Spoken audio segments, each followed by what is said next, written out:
ವಿದ್ಯಾರ್ಥಿಗಳೇ, ತಮಗೆಲ್ಲರಿಗೂ ಮತ್ತೊಮ್ಮೆ ನಮ್ಮ ಕುಣಬಿ ಬ್ರದರ್ಸ್ ಯೂಟ್ಯೂಬ್ ಚಾನಲ್ ಸ್ವಾಗತ. ವಿದ್ಯಾರ್ಥಿಗಳೇ, ಇವತ್ತು ಈ ದಿನಾಂಕ 3/1/2026 ಒಂದು ಮೊರಾರ್ಜಿ ದೇಸಾಯಿ ಪ್ರವೇಶ ಪರೀಕ್ಷೆ ನಡೀತು. ಈ ಒಂದು ಪ್ರವೇಶ ಪರೀಕ್ಷೆಯ ಒಂದು ಕನ್ನಡ ವಿಷಯದ ಒಂದು ಸಂಭವನೀಯ ಕೀ ಉತ್ತರಗಳನ್ನ ನಿಮಗೆ ತೋರಿಸ್ತಾ ಹೋಗ್ತೀನಿ. ನೀವು 20 ಅಂಕಗಳಿಗೆ ಎಷ್ಟು ಅಂಕಗಳು ನಿಮ್ಗೆ ಬಂದಿದ್ದಾವೆ ಅಂತ ಕಮೆಂಟ್ ಮಾಡಿ ತಿಳಿಸಿ ವಿದ್ಯಾರ್ಥಿಗಳೇ. ಭಾಳ ಈಸಿ ಇತ್ತು ಕ್ವಶನ್ ಪೇಪರು. ಸೊ ಹಾಗಾಗಿ ಈಗ ಕೀ ಆನ್ಸರನ್ನು ನಿಮಗೆ ತೋರಿಸ್ತಾ ಹೋಗ್ತೀನಿ. ಒಂದು ವೇಳೆ ನಿಮ್ಮದು ಇದು C2 ವರ್ಷನ್ ಆಗಿರ್ತದೆ, ನಿಮ್ಮದು ಬೇರೆ ವರ್ಷನ್ ಇತ್ತಪ್ಪ ಅಂತಂದ್ರೆ ನೀವೇನು ಮಾಡಿ, ನೀವು ಆ ಕ್ವಶನ್ಸ್ಗಳನ್ನು ನೋಡ್ಕೊಂಡು ಟಿಕ್ ಮಾಡ್ಕೊಂಡು ನಿಮಗೆ ಎಷ್ಟು ಉತ್ತರಗಳು ಬರ್ಬೋದು ಅಥವಾ ನಿಮ್ಮ ಉತ್ತರಗಳು ಎಷ್ಟು ಸರಿಯಾಗಿದೆ ಅಂತೇಳಿ ನೀವು ನೋಡ್ಕೋಬೋದು. ಹಾಗಾದರೆ ನೋಡ್ತಾ ಹೋಗೋಣ ವಿದ್ಯಾರ್ಥಿಗಳೀಗ. ಇದು C2 ವರ್ಷನ್ ಆಗಿರ್ತದೆ ನೋಡ್ಕೊಳ್ಳಿ ವಿದ್ಯಾರ್ಥಿಗಳು. C2 version. ನಿಮ್ಮ ವರ್ಷನ್ ಬೇರೆ ಇತ್ತಪ್ಪ ಅಂತಂದರೆ ಕ್ವಶನ್ ವೈಸ್ ನೋಡ್ಕೊಳ್ಳಿ, ಓಕೆನಾ. ಹಾಗಾದರೆ ನೋಡಿ, ಹುಡುಗರು ಪ್ಲಸ್ ಎಲ್ಲರೂ, ಹುಡುಗರೆಲ್ಲರೂ, ಈ ಸಂಧಿಯಲ್ಲಿ ಲೋಪವಾಗಿರುವಂತಹ ಸ್ವರ ಯಾವುದಂತ ಕೇಳಿದರು. ಇದಕ್ಕೆ ಉ ಅನ್ನೋದು ಸರಿಯಾದ ಉತ್ತರ ಆಗಿತ್ತು. ಯಾರೆಲ್ಲ ಉ ಅಂತ ಹಾಕಿದರೆ ನಿಮ್ಮ ಉತ್ತರ ಸರಿಯಾಗಿತ್ತು, ಓಕೆನಾ. Option B right answer. Next ನೋಡಿ, ಅಕ್ಕ ಮಹಾದೇವರ ಜನ್ಮಸ್ಥಳ ಶಿವಮೊಗ್ಗ ಜಿಲ್ಲೆಯ ಶಿಕಾರಪುರ ತಾಲೂಕಿನ ಉಡುತಡಿ ಯಾವುದು? ಆಪ್ಷನ್ ಸಿ ಸರಿಯಾದ ಉತ್ತರ ಆಗಿತ್ತು. ಯಾರೆಲ್ಲ ಸಿ ಅಂತ ಹಾಕಿದರೆ ನಿಮ್ಮ ಉತ್ತರ ಸರಿಯಾಗಿದೆ, ಓಕೆನಾ. ನೆಕ್ಸ್ಟ್ ನೋಡಿ, ಮೈ ಪ್ಲಸ್ ತೊಳೆ ಮೈದೊಳೆ, ಇದು ಯಾವ ಸಂಧಿ? ಆದೇಶ ಸಂಧಿ ಆಗಿತ್ತು. ಆದೇಶ ಸಂಧಿ ಸರಿಯಾದ ಉತ್ತರ ಆಗಿತ್ತು. ಹಾಗೆ ವಿದ್ಯಾರ್ಥಿಗಳು, ನಿಮಗೆ ಇದೇ ಥರ ಇನ್ನೂ ಹೆಚ್ಚಿನ ರೀತಿಯ ಒಂದು ವೀಡಿಯೋಸ್ಗಳು ಬೇಕಾದಲ್ಲಿ ನಮ್ಮ ಕುಣಬಿ ಬ್ರದರ್ಸ್ ಯೂಟ್ಯೂಬ್ ಚಾನಲನ್ನು ಸಬ್ಸ್ಕ್ರೈಬ್ ಮಾಡಿಕೊಂಡು ನಿಮ್ಮ ಸ್ನೇಹಿತರಿಗೆ ಸಹ ಈ ವಿಡಿಯೋಸ್ಗಳನ್ನು ಶೇರ್ ಮಾಡಿ. ಹಾಗೆ ಇನ್ನಷ್ಟು ಕೀ ಆನ್ಸರ್ಗಳನ್ನು ಗಣಿತ, ಇಂಗ್ಲೀಷ್, ಸಮಾಜ, ವಿಜ್ಞಾನ, ಈ ಥರ ಒಂದು ಎಲ್ಲ ಕೀ ಆನ್ಸರ್ಗಳನ್ನು ಮತ್ತು ನೆಕ್ಸ್ಟ್ ಹಂತವಾಗಿ ಬಿಡ್ತಾ ಹೋಗ್ತೀನಿ. ನೀವು ಆ ಎಲ್ಲ ಕೀ ಆನ್ಸರ್ಸ್ಗಳನ್ನು ಅತಿ ಬೇಗನೆ ನೋಡಬೇಕು ಅಂತಂದರೆ ನಮ್ಮ ಕುಣಬಿ ಬ್ರದರ್ಸ್ ಯೂಟ್ಯೂಬ್ ಚಾನಲನ್ನು ಸಬ್ಸ್ಕ್ರೈಬ್ ಆಗಿ, ಓಕೆನಾ. ನೆಕ್ಸ್ಟ್ ನೋಡಿ, ಚುಟುಕುಗಳ ಬ್ರಹ್ಮ ಅಂತ ಕೇಳಿದರೆ ದಿನಕರ ದೇಸಾಯಿ ಸರಿಯಾದ ಉತ್ತರ ಆಗಿತ್ತು. ಕಣ್ಣನ್ನು ತೆರೆಸು, ಈ ನುಡಿಗಟ್ಟಿನ ಅರ್ಥನ ಕೇಳಿದರು. ಇದು ಅರಿವು ಉಂಟಾಗುವುದು ಅಂತ ಆಗಿತ್ತು ವಿದ್ಯಾರ್ಥಿಗಳೇ. ಅರಿವು ಉಂಟಾಗುವುದು. ಆಪ್ಷನ್ ಬಿ ಸರಿಯಾದ ಉತ್ತರ ಆಗಿತ್ತು. ಯಾರೆಲ್ಲ ಬಿ ಅಂತ ಹಾಕಿದರೆ ನಿಮ್ಮ ಉತ್ತರ ಸರಿಯಾಗಿದೆ, ಓಕೆ. ನೆಕ್ಸ್ಟ್ ಒನ್ ನೋಡಿ,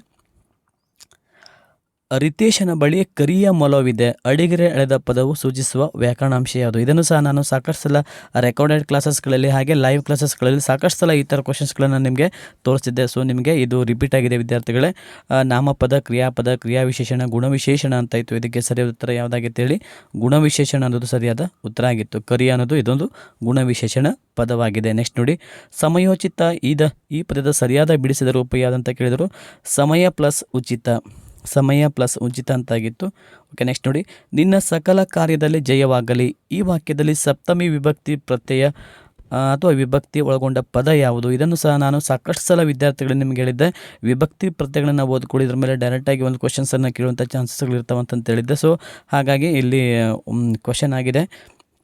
ಇಲ್ಲಿ ಸಪ್ತಮಿ ಪ್ರಥಮ ಉ, ದ್ವಿತೀಯ ತೃತೀಯಿಂದ ಚತುರ್ಥಿಗೆ ಸಪ್ತಮಿ ಅಲ್ಲಿ ಅಂತ ತಂದಾಗ ಕಾರ್ಯದಲ್ಲಿ ಅನ್ನೋದು ಸರಿಯಾದ ಉತ್ತರ ಆಗಿತ್ತು. ಆಪ್ಷನ್ ಸಿ ಸರಿಯಾದ ಉತ್ತರ ಆಗಿತ್ತು, ಓಕೆನಾ ವಿದ್ಯಾರ್ಥಿಗಳೇ. ನೆಕ್ಸ್ಟ್ ನೋಡಿ, ಈ ಕೆಳಗಿನ ವಾಕ್ಯಗಳಲ್ಲಿ ಸೂಕ್ತ ಲೇಖನ ಚಿಹ್ನೆ ಬಳಸಿ ಬರೆದಿರುವ ವಾಕ್ಯವನ್ನು ಗುರುತಿಸಿ ಅಂತ ಇತ್ತು. ಇದಕ್ಕೆ ಈ ಒಂದು ಪ್ರಶ್ನೆಗೆ ಆಪ್ಷನ್ ಎ ಸರಿಯಾದ ಉತ್ತರ ಆಗಿತ್ತು. ನೆಕ್ಸ್ಟ್ ನೋಡಿ, ಕೆಳಗೆ ನೀಡಿರುವ ಪದಗಳನ್ನು ಅಕಾರಾದಿಯಾಗಿ ಬರೆಯಿರಿ ಅಂತ ತಂದಾಗ ಶಬ್ದಕೋಶದ ಪ್ರಕಾರ ಡಿಕ್ಷನರಿ ವೈಸ್ ಬರೆದಾಗ ಫಸ್ಟ್ ನಮಗೆ ಕನ್ನಡ ಡಿಕ್ಷನರಿ ತೆಗೆದಾಗ ಯಾವ್ದು ಸಿಗುತ್ತೆ ಅಂತ ಕೇಳಿದಾಗ ನೋಡಿ, ಇಲ್ಲಿ ಮೈಸೂರು, ಮೀಸೆ, ಮೊಸರು, ಮಾವು ಅಂತ ಇತ್ತು ವಿದ್ಯಾರ್ಥಿಗಳೇ. ಇದಕ್ಕೆ ಆಪ್ಷನ್ ಡಿ ಸರಿಯಾದ ಉತ್ತರ ಆಗಿತ್ತು. ಯಾರೆಲ್ಲ ಡಿ ಅಂತ ಹಾಕಿದರೆ ನಿಮ್ಮ ಉತ್ತರ ಸರಿಯಾಗಿದೆ. ನೆಕ್ಸ್ಟ್ ಒನ್ ನೋಡಿ, ಡ್ಯಾಶ್ ವೇರಿ ಡ್ಯಾಶ್ ಡಗಿನ ಭಾಗಮಂಡಲ ಬೆಟ್ಟದ ಬಳಿ ಡ್ಯಾಶ್ ರಿಂದಾಗಿ ಹುಟ್ಟಿ ಡ್ಯಾಶ್ ಒಳಗೆ ಹರಿಯುತ್ತದೆ ಅಂತ ಇತ್ತು. ಮೇಲಿನ ವಾಕ್ಯವನ್ನು ಪೂರ್ಣಗೊಳಿಸಲು ಸರಿಯಾದ ಆಯ್ಕೆ ಇದಾಗಿದೆ. ಅಲ್ಲಿ ಕಾವೇರಿ, ಕಾ ಬರಬೇಕು. ಹೌದಾ? ಫಸ್ಟ್ ಕಾ ಬಂದಿದೆ, ಓಕೆ. ಆಮೇಲೆ ಕಾವೇರಿ, ಕೊಡಗಿನ ಕೋ ಬರಬೇಕು. ಕಾ ಮತ್ತು ಕೋ ಬರಬೇಕು. ಎಲ್ಲಿದೆ ಕಾ ಮತ್ತು ಕೋ?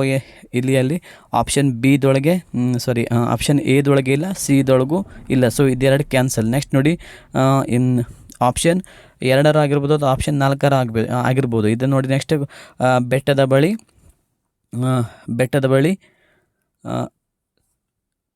ಮತ್ತು ನೋಡಿ, ಕಿರಿದಾಗಿ ಹುಟ್ಟಿ ಕೆಳಗೆ ಹರಿಯುತ್ತದೆ. ಹೌದಾ? ಯಾವುದಾಗಿತ್ತು ಹೇಳಿ? ಆಪ್ಷನ್ ಇದಕ್ಕೆ ಈ 11ನೇ ಪ್ರಶ್ನೆಗೆ ಆಪ್ಷನ್ ಬಿ ಸರಿಯಾದ ಉತ್ತರ ಆಗಿತ್ತು. Option B is the right answer. Next ನೋಡಿ, ತಪ್ಪು ಮಾಡಿದವರನ್ನು ದಂಡದಿಂದ ಶಿಕ್ಷಿಸಿ ದಂಡ ಹಾಕುವುದು ಸಂಪ್ರದಾಯವಾಗಿತ್ತು. ಈ ವಾಕ್ಯದಲ್ಲಿ ದಂಡ ಪದವನ್ನು ಸೂಚಿಸುವ ನಾನಾರ್ಥಗಳು. ಇದನ್ನು ಸಹ ದಂಡ ಪದದ ನಾನಾರ್ಥಗಳನ್ನು ಸಾಕಷ್ಟು ಸಲ ನಿಮಗೆ ನಾನು ಕ್ಲಾಸಸ್ಗಳಲ್ಲಿ ಹೇಳಿದ್ದೆ. ಸೊ ದಂಡ ಅಂತಂದರೆ ಕೋಲು, ಶಿಕ್ಷೆ ಅನ್ನುವಂಥ ಒಂದು ಅರ್ಥನ ಕೊಡುವಂಥದ್ದು ವಿದ್ಯಾರ್ಥಿಗಳೇ. ಹಾಗಾಗಿ ಆಪ್ಷನ್ ಎ ಸರಿಯಾದ ಉತ್ತರ. ನೆಕ್ಸ್ಟ್ ನೋಡಿ, ಪತ್ರ ಬರೆಯುವಾಗ ಅನುಸರಿಸಬೇಕಾದ ಸಾಮಾನ್ಯ ನಿಯಮಗಳನ್ನು ಕ್ರಮವಾಗಿ ಬರೆಯಿರಿ ಅಂತ. ಫಸ್ಟ್ ಯಾವುದು ಬರೀಬೇಕು ನಾವು ಪತ್ರನ ಬರೀಬೇಕಾದ್ರೆ? ವ್ಯಾವಹಾರಿಕ ಪತ್ರ ಇರ್ಬೋದು, ಅದು ಪತ್ರನ ಬರೀಬೇಕಾದ್ರೆ ಅನುಕ್ರಮ ಹಂತ ಯಾವುದು ಅಂತ ಕೇಳಿದರು. ಆಪ್ಷನ್ ಎ ಸರಿಯಾದ ಉತ್ತರ ಆಗಿತ್ತು ನೋಡಿ ವಿದ್ಯಾರ್ಥಿಗಳೇ. ನಿಮ್ಗೆ ಸ್ವಲ್ಪ ಸ್ಪೀಡ್ ಆಯಿತು ಅಂತಂದರೆ ನೀವು ಸ್ವಲ್ಪ ವೀಡಿಯೋನ ಪಾಸ್ ಮಾಡ್ಕೊಂಡು ನಿಮ್ಮ ಆನ್ಸರ್ಸ್ಗಳನ್ನು ಕ್ವಶನ್ ವಾಯ್ಸ್ ನೋಡ್ಕೊತಾ ಹೋಗಿ ವಿದ್ಯಾರ್ಥಿಗಳೇ. ನೆಕ್ಸ್ಟ್ ನೋಡಿ, ಮಾದರಿ ಅಂತ ಬರೀ ಬಂದನು ಈ ಪದದ ಧಾತುರೂಪ ಬರು, ಹಾಗೆ ತಿಂದನು ತಿನ್ನು ಅಂತಾಗಿತ್ತು. ಆಪ್ಷನ್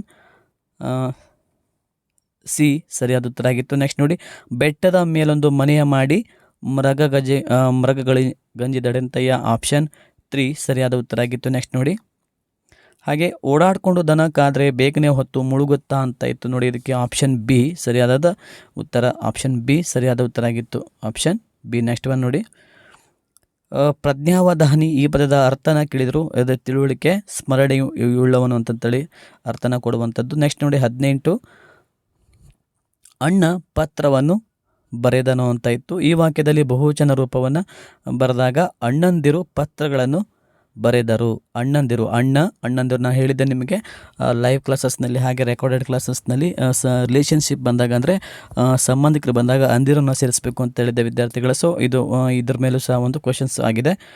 ನೆಕ್ಸ್ಟ್ ಒನ್ ನೋಡಿ, ಕ್ವಶನ್ ನಂಬರ್ 19, ಮುಳ್ಳಯ್ಯನಗಿರಿಯು ಕರ್ನಾಟಕದಲ್ಲಿರುವ ಅತ್ಯಂತ ಎತ್ತರದ ಬೆಟ್ಟವಾಗಿದೆ.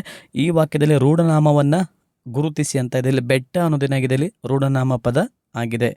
ನೆಕ್ಸ್ಟ್ ಒನ್ ನೋಡಿ, ಗುಂಪಿಗೆ ಸೇರಿದ ಪದ ಬರೆಯಿರಿ ಅಂತ ಇತ್ತು ಅಥವಾ ಗುರುತಿಸಿ. ಭಕ್ತ, ಆಜ್ಞೆ, ಹೆಜ್ಜೆ, ಚಕ್ರ ಅಂತ ಇತ್ತು ವಿದ್ಯಾರ್ಥಿಗಳೇ. ಯಾಕಂದರೆ ಇಲ್ಲಿ ಜೆ ಜ ಒತ್ತಿದೆ, ಹೌದಾ? ಇದು ಸಜಾತಿಯ ಒತ್ತಕ್ಷರ, ಹಾಗಾಗಿ ಯಾವುದೇ ಹೇಳಿ